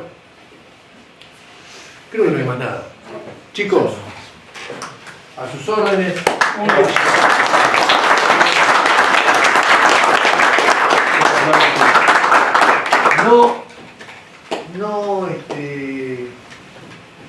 No aflojen. Porque lo que ustedes hacen es muy valioso, pero primero por ustedes. Primero por ustedes. La gente ni hablar, por la gente que no sabe ni quiénes son. Ni hablar. Pero primero por ustedes. Muchas gracias. Muchas gracias. No, por favor.